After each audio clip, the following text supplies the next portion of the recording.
BEd BSc part 3 online classes में आपका स्वागत है। अपन बात कर रहे हैं भारत के भूगोल में भारत की जनसंख्या और जनसंख्या के टॉपिक में आज अपन अध्ययन करेंगे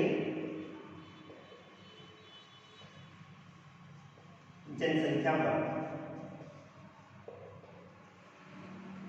यानी जनसंख्या वर्ग किसे कहा जाता है।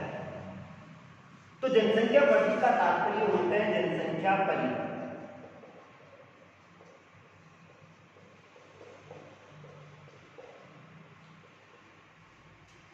जनसंख्या वृद्धि का तात्पर्य जनसंख्या परिवर्तन होता है, अर्थात किसी क्षेत्र विशेष में एक निश्चित समय में जनसंख्या में होने वाला परिवर्तन ही क्या कहलाता है, जनसंख्या वृद्धि कहलाता है।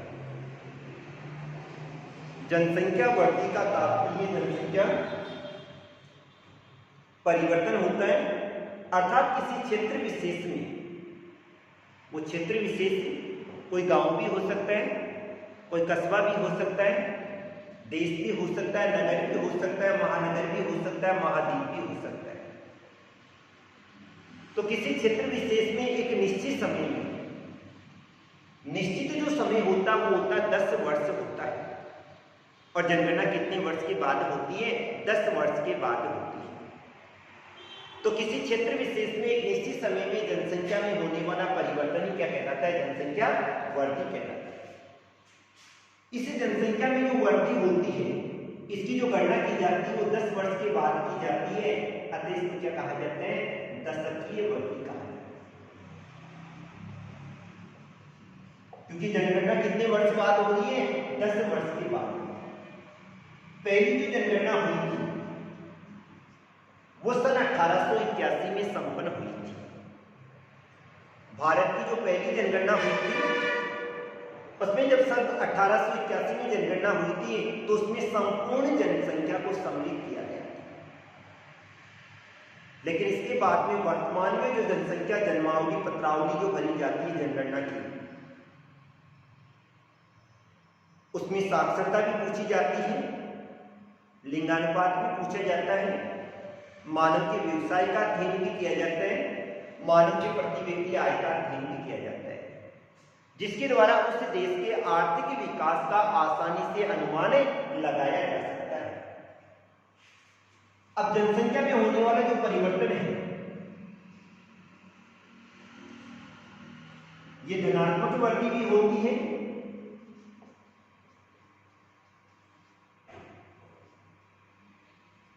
और ऋणात्मक वृद्धि भी होती है। क्या होगी, धनात्मक वृद्धि भी होती है और ऋणात्मक वृद्धि भी होती है। धनात्मक वृद्धि तो किसे कहा जाता है, जब दो समय अंतरालों के मध्य जन्म दर उच्च होती है और मृत्यु दर निम्न होती है। जनसंख्या में होने वाली इस वृद्धि को ही क्या कहा जाता है, धनात्मक वृद्धि कहा जाता है।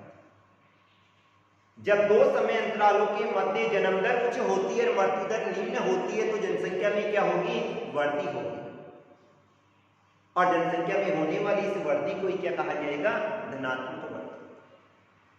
लेकिन अगर दो समय अंतरालों के मध्य जन्म दर निम्न होगी, जन्म कम ले रहे मरने वालों की संख्या अधिक होगी, जनसंख्या में होने वाली कमी को ही क्या कहा जाएगा, ऋणात्मक वृद्धि कहा जाएगा। इसको वास्तविक जनसंख्या वृद्धि में भी मापा जाता है। एक प्राकृतिक जनसंख्या वृद्धि होती है और दूसरी होती है वास्तविक जनसंख्या वृद्धि। प्राकृतिक प्रकृति के द्वारा दो समय अंतरालों के मध्य जन्म दर और मृत्यु दर के बीच के अंतर को क्या कहा जाता है, प्राकृतिक जनसंख्या वृद्धि। और दो समय अंतरालों के मध्य जन्म दर और मृत्यु दर के साथ में उत्तर प्रवास और अप्रवास को भी सम्मिलित किया जाता है, जिसे क्या कहा जाता है, वास्तविक जनसंख्या वृद्धि कहा जाता है।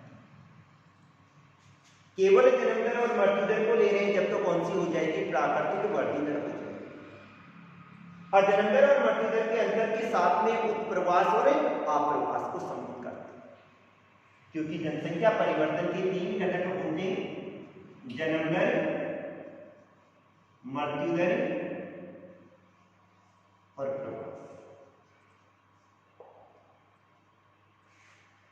प्रति 1000 महिलाओं पर जन्म लेने वाले जीवित बच्चों की संख्या को क्या कहा जाता है? जन्म दर। प्रति 1000 व्यक्तियों पर मरने वालों की संख्या को मृत्यु दर कहा जाता है। और व्यक्ति के एक स्थान से दूसरे स्थान पर जाने की क्रिया को क्या कहा जाता है? प्रवास कहा जाता है। अब जनसंख्या परिवर्तन का अध्ययन करें तो भारत में जनसंख्या परिवर्तन को 4 कालों में बांटा गया है। सबसे पहला जो काल आता है वो आता है मध्यवर्ती काल।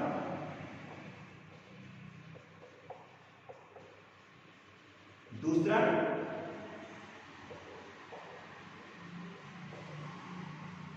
स्थिरवर्ती का काल।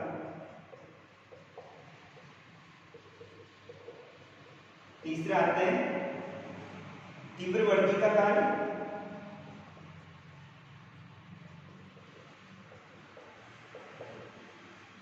और जो चौथा आता है वो आता है घटतीवर्ती का।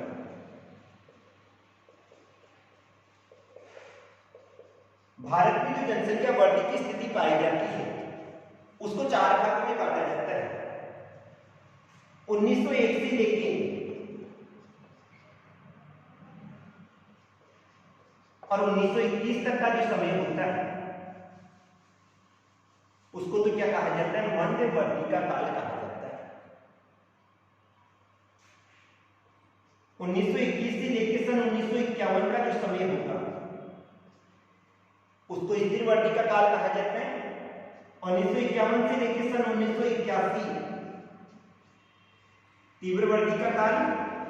और सन 1981 से लेकर और 2011 इसको क्या कहा जाता है? घटतीवर्ती का काल कहा जाता है। सबसे पहली बात आती है मध्यवर्ती का काल। जनगणना सन 1981 में प्रारंभ हो गई थी और उसके बाद में मानव में न के बराबर वृद्धि हो गई थी। न के बराबर का मतलब है बिल्कुल थोड़ी बहुत वृद्धि हो रही थी। 23 करोड़ जनसंख्या थी, बढ़ के 28 करोड़ हो गई, अर्थात न के बराबर वृद्धि हो गई। इस काल का अध्ययन करेंगे तो इस काल में जन्म दर उच्च थी, लेकिन जन्म दर की अपेक्षा मृत्यु दर और भी उच्च थी। उस समय महामारी अधिक आती थी, अकाल की स्थिति अधिक थी, इस कारण से लोग जीवित कम रहते थे, अतः जनसंख्या न के बराबर क्या होती थी? बढ़ती थी। इसके बाद में आता है स्थिरवर्ती का काल। इसमें तो 23 से जैसे 25 हो गई और इसमें 25 से लेकर 38 हो गई। 1921 से लेकर सन 1951 का काल लिया गया और आज तक भारत की जनसंख्या में जब से जनगणना हुई थी लगातार बढ़ती हुई थी। केवल सन 1921 का समय था जिसमें 1911 से लेकर 21 का समय जिसमें जनसंख्या में कमी हुई थी। क्यों? क्योंकि इस समय युद्ध की स्थिति हो गई थी, अकाल की स्थिति हो गई थी, अतः जनसंख्या क्या हो गई थी? कम हो गई। स्थिरवर्ती के काल का अध्ययन करें तो इस समय भी जन्म दर तो उचित थी,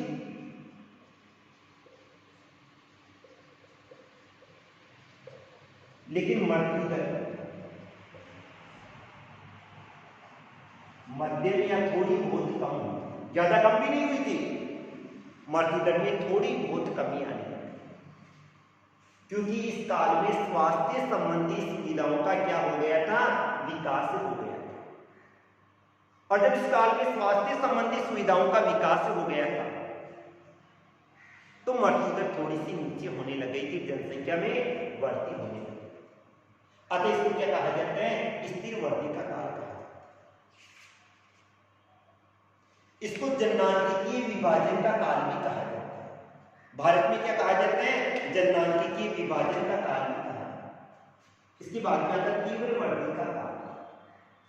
सन 1951 से लेकर सन 1981 के काल को जनसंख्या का विस्फोटक काल कहा जाता है। बम के समान जनसंख्या में बढ़ती हो गई। और जनसंख्या में इतनी वृद्धि हुई थी कि 2.2% वार्षिक से भी अधिक वृद्धि दर पाई जाती थी। अब अपन अनुमान लगा सकते हैं इसी काल में भारत की जनसंख्या में क्या हो गई थी, वृद्धि। इस काल में जनसंख्या में वृद्धि का जो मुख्य कारण था वो था जन्म दर उच्च थी। क्या थी? जन्म दर उच्च थी, मृत्यु दर बिल्कुल निम्न थी। मृत्यु दर निम्न क्यों थी? क्योंकि उस समय स्वास्थ्य संबंधी सुविधाओं का विकास हो गया था, अतः मृत्यु दर नीचे आती जा रही थी और जन्म लेने वालों की संख्या में क्या होती जा रही थी, वृद्धि। जनसंख्या का क्या कहा जाता है? विस्फोटक काल कहा जाता है। इसके बाद में आता घटती वृद्धि का काल। जब ये वाली स्थिति हुई तो उस समय पृथ्वी सम्मेलन हुआ, और जब पृथ्वी सम्मेलन हुआ तो लोग, दो अर्थशास्त्री थे, वो दो किताब लेकर आए थे वहां, the limit to growth, growth की भी कोई सीमा होती है, और दूसरी थी पॉपुलेशन बम, जैसे बम कहीं गिराते हैं सृष्टि नष्ट हो जाती है, वैसे ये पॉपुलेशन बम के समान कार्य करेगी, और इसी तरह से बढ़ती रही तो बेरोजगारी, आपराधिक प्रवृत्तियों का विकास हो जाएगा और देश का क्या हो जाएगा, नाश हो जाएगा।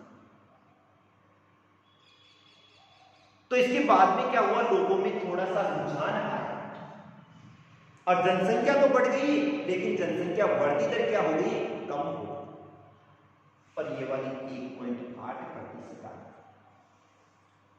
इसका मुख्य कारण सरकार के कठोर नियम थे। 2 संतान होगी तो सरकारी पदों पर आसीन होंगे, 2 संतान नहीं होगी तो किसी भी प्रकार का सरकारी पद नहीं मिलेगा। परिवार नियोजन के कार्यक्रमों को कठोरता से लागू कर दिया गया और जन्म दर के प्रति लोगों की अधोमुखी प्रवृत्ति आ गई। एक तरफ अपन देखते हैं परिवार में किसी के 5 संतान है और एक तरफ किसी के 2 या 1 ही संतान है। सुखी वही रहेगा जिसके कम संतान हो, उसकी शिक्षा की सुविधा हो, चाहे चिकित्सा की सुविधा हो, चाहे भोजन हो, चाहे वस्त्र हो, उसको सभी प्रकार की सुविधाएं आसानी से उपलब्ध होती हैं। तो भारत में जनसंख्या संक्रमण के काल को 4 भागों में बांटा जाता है, मंदवृद्धि का काल, स्थिर वृद्धि का काल, तीव्र वृद्धि का काल और घटती जनसंख्या वृद्धि का काल।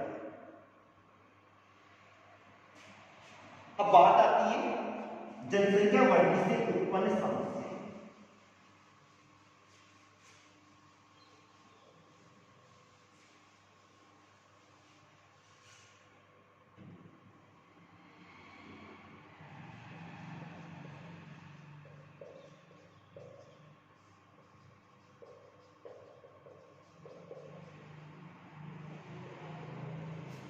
वैसे तो जनसंख्या वृद्धि से अनेक समस्याएं पाई जाती हैं। भारत का अध्ययन करें तो भारत के पास में संपूर्ण विश्व का 2.4% क्षेत्रफल है। कितना है? 2.4% क्षेत्रफल है, लेकिन यहां पे 17.34% जनसंख्या निवास करती है। क्षेत्रफल केवल 2.4 है और जनसंख्या 17.34 है। अपन अनुमान लगा सकते हैं कितनी अधिक है, विकास होगा या नहीं, तो विकास न के बराबर। अब इसके द्वारा कौन कौन सी समस्याएं उत्पन्न होती है, तो इसके द्वारा आवास की समस्या उत्पन्न होगी, रोजगार की समस्या उत्पन्न हो जाएगी, खाद्यान्न की समस्या उत्पन्न हो जाएगी, पेयजल, नगरीकरण, महंगाई,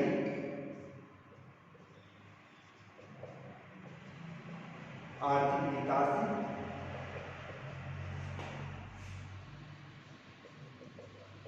स्वास्थ्य, शिक्षा,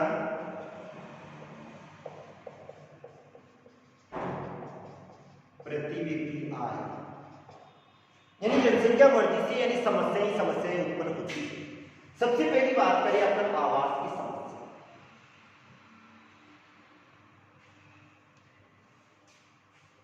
जनसंख्या की स्थिति ये पाई जाती है जहां पर रोजगार के साधन उपलब्ध होते हैं उन्हीं क्षेत्रों में निवास करते हैं, और उन क्षेत्रों का अध्ययन करें तो वहां पे नगरीकरण की प्रवृत्ति का विकास हो जाता है। ग्रामीण क्षेत्र से लोग नगरों में जाते हैं, वहां आवास महंगे उपलब्ध होते हैं, और जब उन लोगों को आवास महंगे उपलब्ध होते हैं तो वो लोग कच्ची या मलिन या गंदी बस्तियों में निवास करते हैं।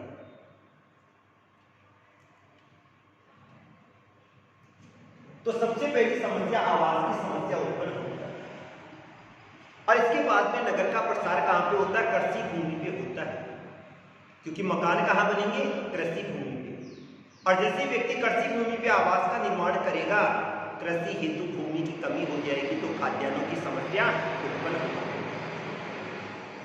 आज मुंबई की अपन अध्ययन करें, धारावी गंदी बस्ती, जोखिमपूर्ण कार्य होते हैं। वो भारत की सबसे बड़ी, एशिया की सबसे बड़ी मलिन बस्ती है। आज नगरीय क्षेत्र का अध्ययन करें, एक के ऊपर एक मकान है, एक के ऊपर एक मकान है, लोग बैरक में निवास करते हैं।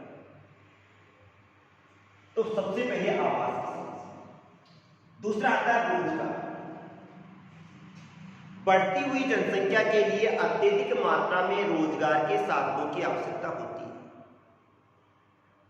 और जब उन व्यक्तियों को रोजगार के साधन उपलब्ध नहीं हो पाते हैं तो आपराधिक प्रवृत्तियों का विकास होता है।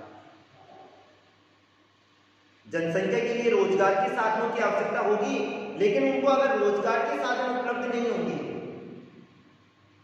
तो फिर लोग क्या करेंगे? अपना जीवन चलाने हेतु चोरी डकैती करेंगे, आपराधिक प्रवृत्तियों का विकास होगा। फिर आ जाती है खाद्यान्न।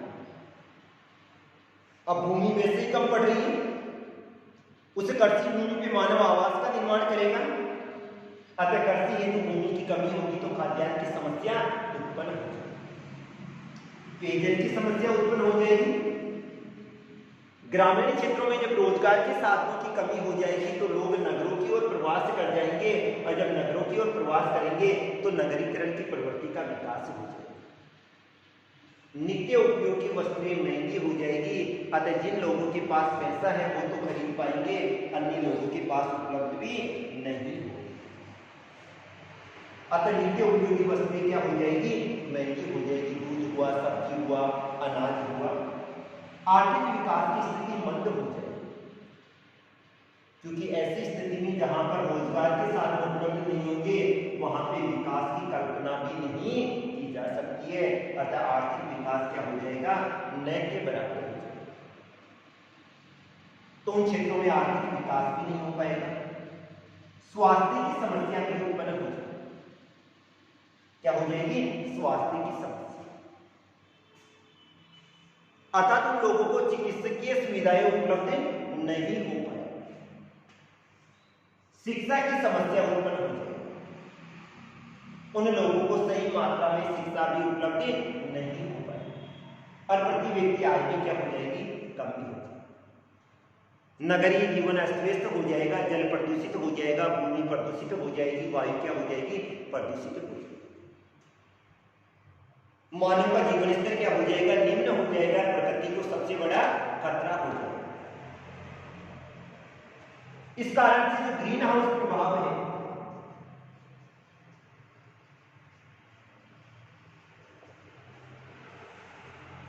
ये उत्पन्न हो जाएगा। इनको उत्पन्न करने वाली गैसों की मात्रा में भी क्या हो जाएगी? वृद्धि हो जाएगी। द्रावणीय भाग के तापमान में वृद्धि हो जाएगी। ओजोन में पहले से छेद हो रहा है, बर्फीले क्षेत्रों से बर्फ निकल के कहां पे आने लग जाएगी? इस तरीके भाग पर आने लग जाएगी। चारों किसकी स्थिति हो रही है? विनाश ही विनाश की स्थिति। अब इसके बाद में आता है इनका समाधान। समाधान का मतलब नियंत्रण के ऊपर।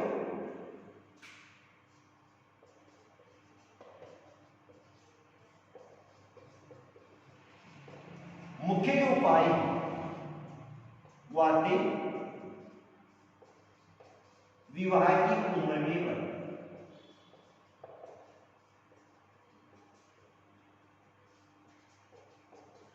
दूसरा आता है परिवार नियोजन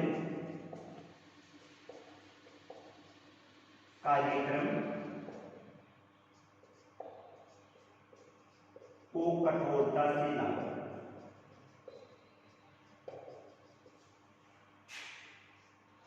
शिक्षा आ जाएगा रोजगार,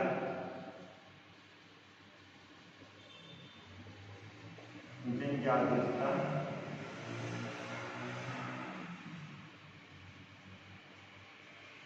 और स्वास्थ्य संबंधी सुविधाओं का विकास। सबसे पहली बात आती है विवाह की उम्र में बढ़ोतरी।